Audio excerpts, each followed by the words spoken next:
வணக்கம் நண்பர்களே, நீண்ட இடைவேளைக்கு பிறகு இப்போ நம்ம ஒரு டெஸ்ட் ஒன்று பார்க்கலாம்.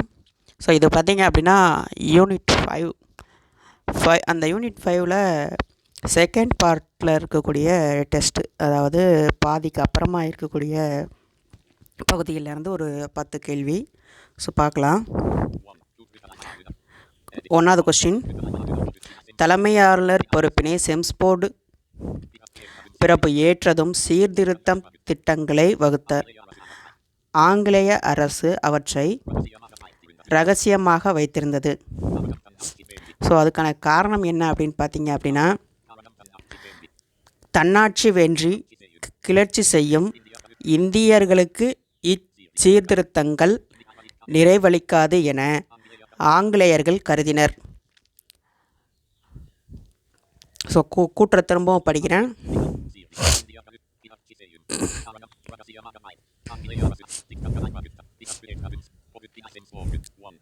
கூற்று, தலைமை ஆளுநர் பொறுப்பினை செம்ஸ்போர்டு பிரபு ஏற்றதும் சீர்திருத்த திட்டங்களை வகுத்தார்.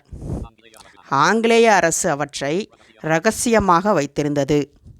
காரணம், தன்னாட்சி வேண்டி கிளர்ச்சி செய்யும் இந்தியர்களுக்கு இச்சீர்திருத்தங்கள் நிறைவளிக்காது என ஆங்கிலேயர்கள் கருதினர். ஸோ ஆப்ஷன் பார்த்துடலாம்.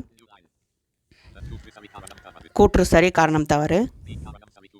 காரணம் சரி, கூற்று தவறு. கூற்று மற்றும் காரணம் சரி. அடுத்த ஆப்ஷன் கூற்று மற்றும் காரணம் சரி, கூற்றை காரணம் விளக்கவில்லைன்னு சொல்லிட்டு தேர்ட் ஆப்ஷன். ஃபோர்த் ஆப்ஷன், கூற்று மற்றும் காரணம் சரி, கூற்றை காரணம் விளக்குகிறது. ஸோ இதில் கரெக்ட் ஆன்சர் என்ன அப்படின்னு பார்த்தோம் அப்படின்னா ஆப்ஷன் டி தான். கூற்று மற்றும் காரணம் சரி, கூற்றை காரணம் விளக்குகிறது அப்படின்றது தான். ஸோ அடுத்த கொஸ்டின் போயிடலாம். இங்கிலாந்து பாராளுமன்றத்தில் தங்கள் விதியினை முடிவு செய்யும் உரிமையினை இந்தியர்களுக்கு அளித்தாலே அவர்களை பற்றுறுதி உள்ளவர்களாக செய்திட முடியும் என்று வாதிட்டவர் யார்? ஸோ இங்கிலாந்து பாராளுமன்றத்தில் இந்தியர்களுக்கு அவங்களுக்கான உரிமையை கொடுத்தாலே போதும், அவங்கள பற்றுறுதி மிக்கவர்களாக செஞ்சிடலாம் அப்படின்ற கூற்றை சொன்னவர் யார் இங்கிலாந்து பார்லிமெண்ட்டில்? ஆப்ஷன் பார்த்துடலாம். Chamberlain option A, B Edwin Montagu, C Charles Robert, D Chelmsford. So இதுக்கான விடை எட்வின் மான்டேகு. அவர் தான் அந்த ஸ்டேட்மெண்ட்டை இங்கிலாந்து பார்லிமெண்ட்டில் சொல்லியிருக்காரு. ஸோ அடுத்த கொஸ்டின், தேர்ட் கொஸ்டின். கூற்று, தன் கொள்கையை ஒப்புக்கொள்ளாத எந்த கட்சியையும் மந்திரி சபையில் சேர்த்து கொள்வதில்லை என்று கூறி முஸ்லீம் லீக் மறுத்தது. ஸோ தன்னுடைய கொள்கையை ஏற்றுக்கொள்ளாத எந்த கட்சியையும் மந்திரி சபையில் சேர்த்துக்கொள்வதில்லை என்று கூறி முஸ்லீம் லீக் மறுத்திருக்கு அப்படின்னு சொல்லிட்டு கூற்றில் சொல்கிறாங்க. காரணம், 1937ஆம் ஆண்டு தேர்தலுக்கு பிறகு ஒவ்வொரு மாகாணத்திலும் கலப்பு மந்திரி சபைகளை அமைப்பதற்கு காங்கிரஸ் விரும்பியது. ஸோ இது காரணமாக கொடுத்துருக்குறாங்க. ஆப்ஷன் பார்க்கலாம். கூற்று சரி, காரணம் தவறுன்னு சொல்லியிருக்காங்க. First option. So second option, கூற்று தவறு, காரணம் சரின்னு சொல்லியிருக்காங்க. தேர்ட் ஆப்ஷன், கூற்று மற்றும் காரணம் இரண்டும் சரி, கூற்றை காரணம் விளக்குகிறதுன்னு சொல்கிறாங்க. ஃபோர்த் ஆப்ஷன், கூற்று மற்றும் காரணம் இரண்டும் தவறு அப்படின்னு சொல்லிட்டு ஃபோர்த் ஆப்ஷனில் கொடுத்துருக்காங்க. இதுக்கான விடை என்ன அப்படின்னு பார்த்தோம் அப்படின்னா, கூற்று மற்றும் காரணம் ரெண்டுமே தவறு தான். ஸோ இப்போது ஸ்டேட்மெண்ட்டில் நம்ம சொல்லியிருந்தோம் இல்லையா, முஸ்லீம் லீக் தங்களுடைய இதை ஏற்றுக்கொள்ளாதவங்களை மந்திரி சபையில் ஏற்றுக்க மாட்டோம்னு சொல்லியிருக்காங்க அப்படின்னு சொல்லியிருப்போம். அதை சொன்னது முஸ்லீம் லீக் கிடையாது, காங்கிரஸ் தான் சொல்லியிருப்பாங்க. நான் திரும்ப காமிக்கிற ஸ்டேட்மெண்ட்டை.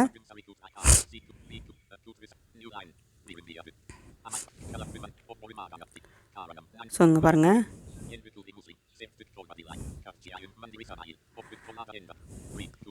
கூற்றில் இதை இதில் முஸ்லீம் லீக் பதிலாக காங்கிரஸ்னு போட்டு படித்தா இந்த ஸ்டேட்மெண்ட் கரெக்டாகும். படிக்கிறேன் பாருங்கள். தன் கொள்கையை ஒப்புக்கொள்ளாத எந்த கட்சியையும் மந்திரி சபையில் சேர்த்து கொள்வதில்லை என்று கூறி காங்கிரஸ் மறுத்தது. ஸோ இது கரெக்டு. ஓகேவா, காங்கிரஸ் மறுத்ததுன்னு சொன்னால் கரெக்டு. ஏன்னா அந்த டைமில் முஸ்லீம் லீக் வந்து கலப்பு மந்திரி சபை அமைப்பதற்கு வந்து விருப்பம் தெரிவிப்பாங்க. ஆனால் காங்கிரஸ் வந்து தங்களுடைய கொள்கையை ஏற்றுக்கொள்ளாத எந்த கட்சியும் நாங்கள் வந்து அந்த மந்திரி சபையில் ஏற்றுக்க மாட்டோம் அப்படின்னு மறுத்துருவாங்க. ஓகேவா, இந்த நீங்கள் பார்த்தீங்களா அப்படின்னாலே உங்களுக்கு ஆன்சர் புரிஞ்சிடும். அடுத்த கொஸ்டின் போயிடலாம்.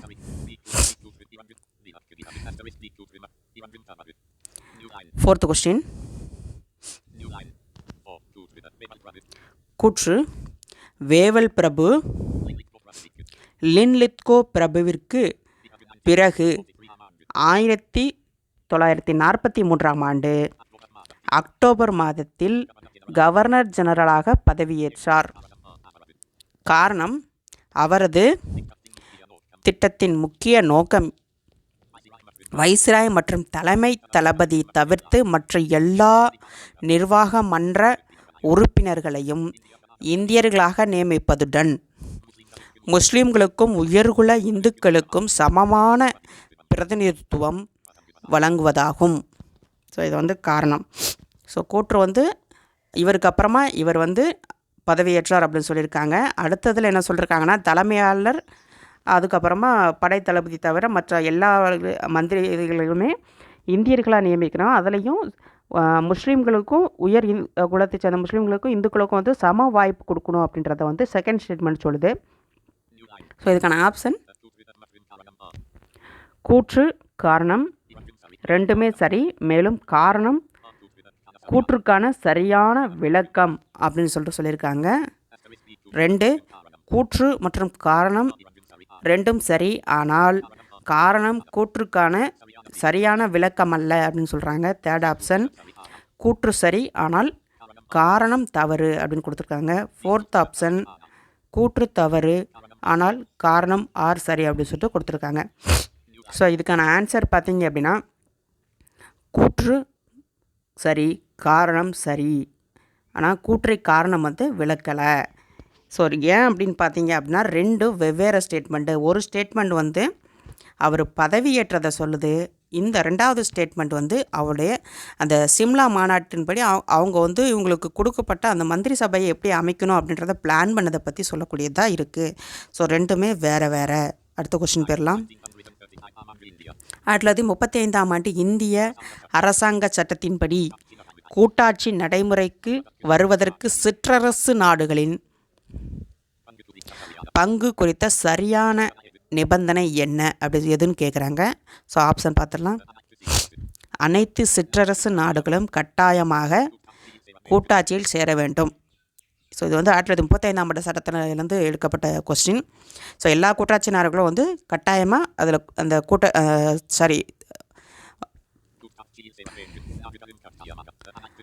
சிற்றரசு நாடுகள் எல்லாமே கூட்டாட்சியில் சேரணும் அப்படின்னு சொல்லிட்டு ஃபஸ்ட்டு ஸ்டேட்மெண்ட் ஆப்ஷன் கொடுத்துருக்காங்க. ஸோ செகண்ட் ஆப்ஷன் கூட்டாட்சி நாடுகள்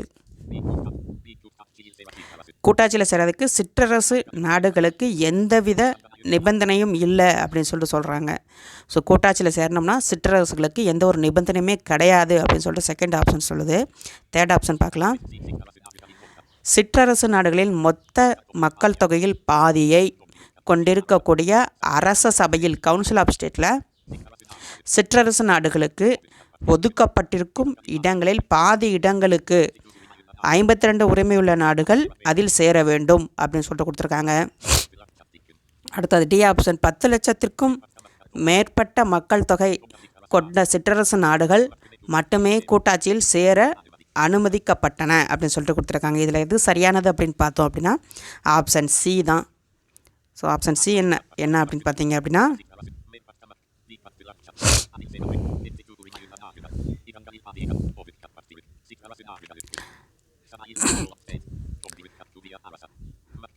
மக்கள் தொகையில் பாதியை கொண்டிருக்கக்கூடிய அரச சபையில் கவுன்சில் ஆஃப் ஸ்டேட்டில் சிற்றரசு நாடுகளுக்கு ஒதுக்கப்பட்டிருக்கும் இடங்களில் பாதி இடங்களுக்கு 52 உரிமையுள்ள நாடுகள் அதில் சேர வேண்டும் அப்படின்றது தான் கரெக்டான ஸ்டேட்மெண்ட். ஸோ அடுத்த கொஸ்டின் போயிடலாம். ஆறாவது கொஸ்டின். கைது செய்யப்பட்ட இந்திய தேசிய இராணுவ வீரர்களை ஆங்கிலேய அரசு எத்தனை பிரிவுகளாக பிரித்து வைத்திருந்தது? ஸோ இந்திய தேசிய இராணுவ வீரர்கள் வந்து கைது செய்யப்பட்டாங்க 2ஆம் உலகப் போரோட முடிவு காலகட்டங்களில். ஸோ அவங்க மீதான வழக்கு வந்து செங்கோட்டையில் நடக்கும்.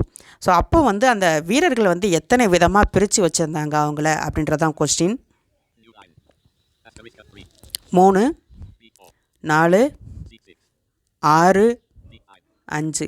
ஸோ இதில் எது கரெக்டு அப்படின்னு பார்த்தீங்க அப்படின்னா ஆப்ஷன் ஏ 3 அப்படிங்கிறது தான் கரெக்டு. ஸோ எப்படி பிரித்தாங்க அப்படின்னா வெள்ளை, சாம்பல், கருப்பு அப்படின்னு சொல்லிட்டு அவங்கள 3 வெரைட்டியாக பிரித்து வச்சுருப்பாங்க.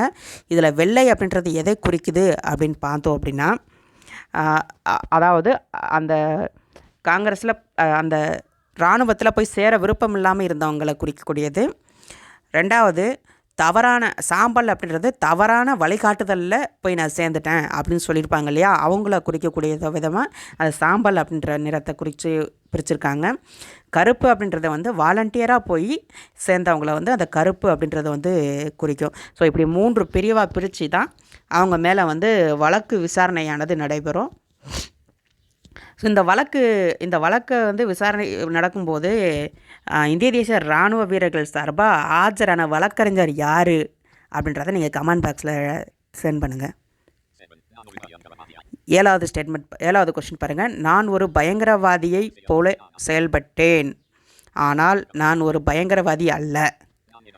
நான் எனது புரட்சிகர வாழ்க்கையின் ஆரம்ப கட்டத்தை தவிர ஒருபோதும் பயங்கரவாதியாக இருந்ததில்லை என்று கூறியவர் யார்?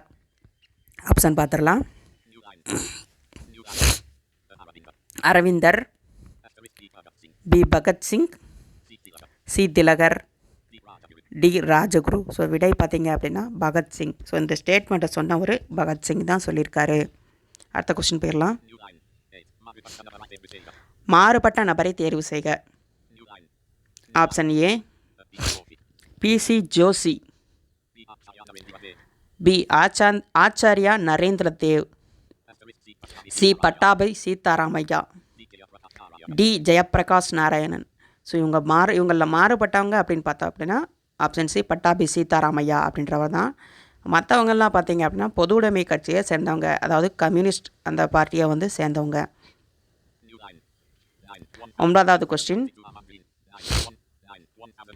1892ஆம் ஆண்டு இந்திய கவுன்சில் சட்டத்தினை இங்கிலாந்து பாராளுமன்றத்தில் கொண்டு வந்த இந்திய உதவி அமைச்சர் யார்?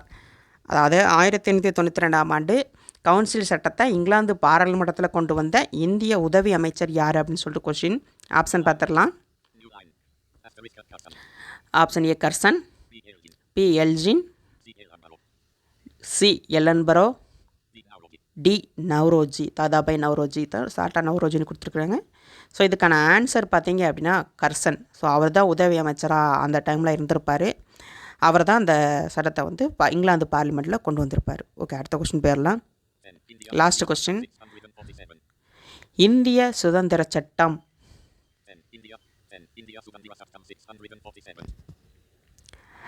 1947 வந்துருக்கணும். ஸோ இந்த இடத்துல ஸ்பெல்லிங் மிஸ்டேக் விழுந்திருக்கு. 647 சொல்லிட்டு வந்துடும். 1947 சேஞ்ச் பண்ணிக்கலாம். இந்திய சுதந்திர சட்டம் 1947 எப்போது நிறைவேறியது அப்படின்னு சொல்லிட்டு கொஸ்டின் கேட்குறாங்க. இந்திய சுதந்திர சட்டம் 1947 எப்போ நிறைவேறிச்சு அப்படின்றது question. June. Option A June, B July, C March, D May. So இதுக்கான விடை ஜூலை.